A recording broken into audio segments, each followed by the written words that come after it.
Top quality और consistent performance के लिए सिर्फ सिल्वर पंप नाम याद रखना। हीरो के साथ साथ गर्व की एक बात जो प्रधानमंत्री मोदी ने लिखी है गौरव, वो भी इस वक्त की एक बड़ी खबर है। शिवांशु की वापसी पर ही प्रधानमंत्री का ये पोस्ट, जहां भारत के लिए गौरव का ये क्षण और शिवांशु का पृथ्वी पर स्वागत।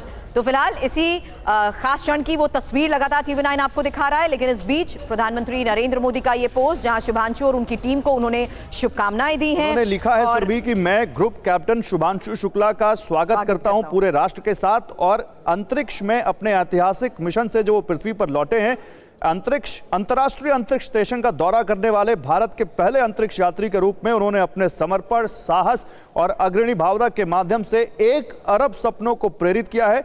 यह हमारे मानव अंतरिक्ष उड़ान मिशन गगनयान की दिशा में एक और मील का पत्थर है। तो प्रोफेसर प्रजापति, यही से बात शुरू करते हैं। मिशन गगनयान जो भारत के लिए बहुत अहम मिशन है और वो अगले साल 1.5 साल में होना है।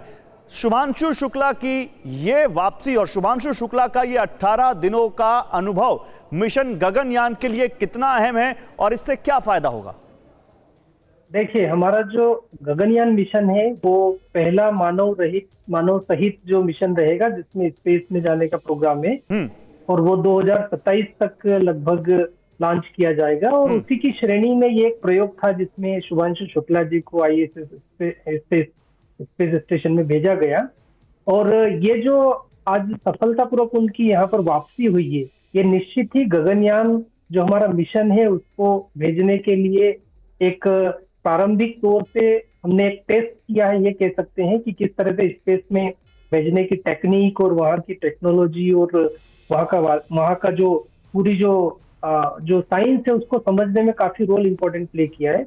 तो शुभांशु शुक्ला जी चूंकि गगनयान जो हमारा प्रोजेक्ट है उसमें भी वहां पर जाएंगे 2027 में जो लॉन्च किया जाएगा, तो उनका जो अनुभव है अभी, तो जो उन्होंने वहां पर रिसर्च की है वो इसरो के, नासा के साइंटिस्ट के साथ में डिस्कस करेंगे कि जो मूल 7 उद्देश्य थे जिन पे शोध करने के लिए गए वहां पर, उनमें क्या उनके परिणाम आए, और उन परिणामों को फिर एनालिसिस करके और आगे आने वाले समय में गगनयान की जो हमारे लक्ष्य निर्धारित करना है उनमें इन परिणामों को किस तरह से गगनयान के जो हमारे ऑब्जेक्टिव्स रहेंगे उसको किस तरह से हम इम्प्रूवमेंट कर पाए या उनको किस तरह से डिफाइन कर पाए, इनमें काफी मददगार साबित होंगे। तो कुल मिला के मैं ये कहूंगा कि इस शुभांशु शुक्ला जी की जो ये वापसी है इसने हमारा गगनयान का जो मिशन है उसको ये मान के चलिए कि 2027 में निश्चित ही सफलता की ओर बढ़ा दिया है। बिल्कुल, इस बारे में और चर्चा करें रिसर्च के लिहाज से भी। उससे पहले अमृतांशु जी प्लीज ये समझाइए अभी फिलहाल और कितना वक्त लग सकता है?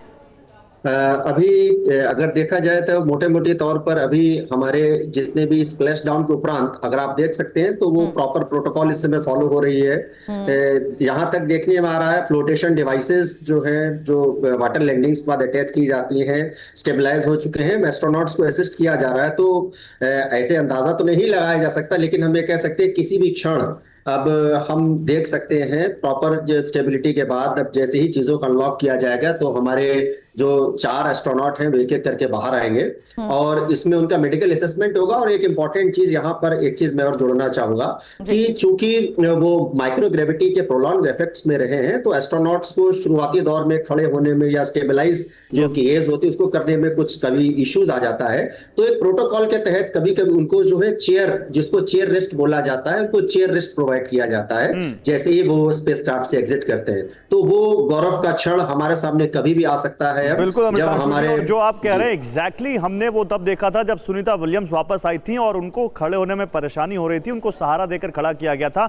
और इससे पहले भी हमने देखा है कि जो कुछ अंतरिक्ष यात्री वहां से वापस आए हैं तो वो जीरो ग्रेविटी से जब वो ग्रेविटी में आते हैं तो उनको कुछ दिक्कतें होती हैं। एक अंतरिक्ष यात्री तो ऐसी थी जो साल भर रही थी इंटरनेशनल स्पेस स्टेशन में, उनकी हाइट 2 इंच बढ़ गई थी और फिर जब वो भारत आई तो उनकी हाइट कम हो गई। बॉडी में होने वाले इन्हीं चेंजेस को ऑब्जर्व भी किया जाता है गौरव। वैसे में एक और सबसे बड़ी बात है वो चेयर रेस्ट सेफली वैसे ही प्रोवाइड करने की कोशिश करते हैं ताकि इवन इफ वो स्टेबलाइज करते हुए अपने आप को खड़ा करने का प्रयास करे भी तो भी किसी तरीके का कोई डिसबैलेंस ना हो जाए, इसलिए उनको चेयर रेस्ट प्रोवाइड किया जा सकता है। लेकिन ऐसे में फिलहाल ये जो तस्वीर गौरव नजर आ रही है उससे साफ नजर आ चुका है कि अब कैप्सूल पूरी तरीके से स्टेबल हो चुका है, पूरी तरीके से रस्सियों के साथ इंटैक्ट होते हुए ये शिप के बिल्कुल नजदीक आ रहा है। ऐसे में थोड़ा ही वक्त बाकी है जब हम कैप्सूल को खोलते हुए देखें। बिल्कुल, शिप बिल्कुल कैप्सूल के पास पहुंच चुका है और वो आपको ब्राइट कलर का, व्हाइट कलर का जो एक वहां पर आपको कैप्सूल दिख रहा है, इसी के अंदर हैं शुभांशु शुक्ला 3 और अंतरिक्ष यात्रियों के साथ।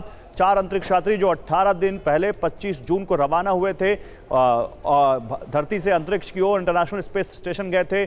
कई तरह के प्रयोग हुए। प्रोफेसर प्रजापति, मूंग और मेथी के बीजों को लेकर गए, उनको उगाया गया, फिर उनको डीप फ्रीज स्टोरेज में रख लिया गया। ये क्या प्रयोग होता है? ये बायोलॉजिकली क्या देखा जाता है इसमें? देखिए, जनरली ये होता है कि हम जो भी पृथ्वी पर तो चूंकि गुरुत्वाकर्षण की उपस्थिति में सब कुछ सीड ग्रोथ और ये होता है। इस प्रयोग का एक महत्वपूर्ण जो पहलू था वो ये था कि गुरुत्वाकर्षण की अनुपस्थिति में जो बीज है उनमें अंकुरन कैसे होता है, उनमें ग्रोथ कैसे होती है। क्या वो ग्रोथ पृथ्वी पर जो बीज अंकुरित होते हैं उसके जैसी होती है, या उसमें कोई अंतर आता है उसकी ग्रोथ रेट में, फास्ट होती है, स्लो होती है? अगर होती है तो ऐसा क्यों? इसका कारण ये है कि भविष्य में अगर हम हमारे स्पेस प्रोग्राम अगर बनाएंगे तो वहां पर भोजन बनाने जैसी व्यवस्था हो सके, यानी कि सीड्स को उगा करके वहां पे सब्जियां पकाई जा सके, या वहां पर उसको खाने के रूप में लिया जा सके। तो एक इसका ये पहलू है। दूसरा, जो टार्डीग्रेड भी वहां पर जो सूक्ष्म परजीवी होते हैं जो कि लगभग 200 से 300 डिग्री सेल्सियस टेम्परेचर या -50 डिग्री सेल्सियस टेम्परेचर पे भी उनपे कोई प्रभाव नहीं पड़ता है। तो उन सूक्ष्म जीवी पर भी अध्ययन करना।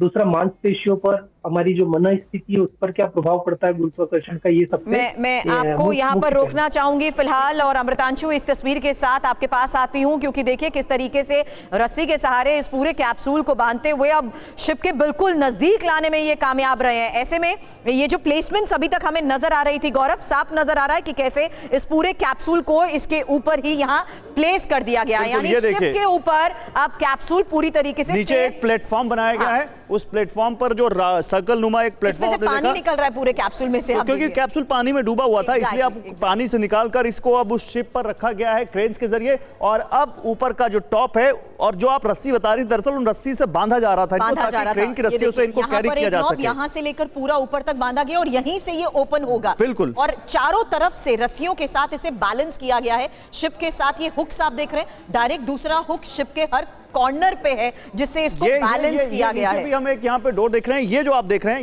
ये वाला डोर, शायद ये डोर ओपन हो या ऊपर वाला जो कैप हो वो ओपन हो, और उसके बाद यहाँ से उसके बाद गौरव ये ना एक पाथ होगा। हाँ, एस्ट्रोनॉट्स यहाँ पर आएंगे। शिप पर ये आ चुका है। जाहिर सी बात है प्रोफेसर प्रजापति की अब ये ठंडा हो चुका होगा, क्योंकि जब पृथ्वी के वायुमंडल में आया होगा तब बताया जा रहा है 2000 डिग्री सेंटीग्रेड तक का इसका बाहरी तापमान रहा होगा।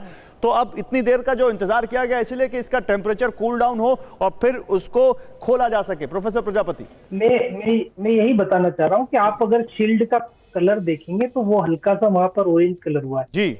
आप मान सकते हैं कि ये वो कैप्सूल है जो कि पृथ्वी के वातावरण को पार करते हुए सोलर विंड में 2000 डिग्री सेल्सियस टेम्परेचर को पार करके निकला है। यानी कि इसकी जो हीट शील्डिंग कैपेसिटी वो काफी ज्यादा होती है, इस तरह का मटेरियल होता है। और जब हम स्पेस से जब पृथ्वी के वातावरण में प्रवेश करते हैं तो वहां पर जो चार्ज पार्टिकल होते हैं, electron, ions, basically plasma environment होता है, और वहां पर एक तरह की शॉकवेव्स प्रोड्यूस होती है। तो जैसे ही प्लाज्मा वातावरण में ये जो शील्ड प्रवेश करती है तो उस शॉकवेव के कारण प्रेशर लगता है और वहां पर हीट प्रोड्यूस होती है, फ्रिक्शन पैदा होता है। तो उस जहां टेम्परेचर बिल्कुल कम था उससे एकदम 1500-2000 डिग्री सेल्सियस के टेम्परेचर में प्रवेश करना वातावरण में, तो आप समझ सकते हैं कि हीट शील्ड पर उसका कितना प्रभाव पड़ता है। तो अभी जो आप कह रहे हैं अनडॉकिंग और जो एस्ट्रोनॉट्स वो यहाँ नहीं निकालेंगे, जहां तक मुझे पता है कि ये capsule as it is NASA की जो लैब है वहां जाएगा और शायद वहां पर एस्ट्रोनॉट्स को निकालने की प्रोसेस और टेक्निक जो है वो उसकी वेल डिफाइन होती है। ऐसे सामान्य तरीके से वो नहीं निकाले जाएंगे जहां तक मुझे अनुभव है। बाकी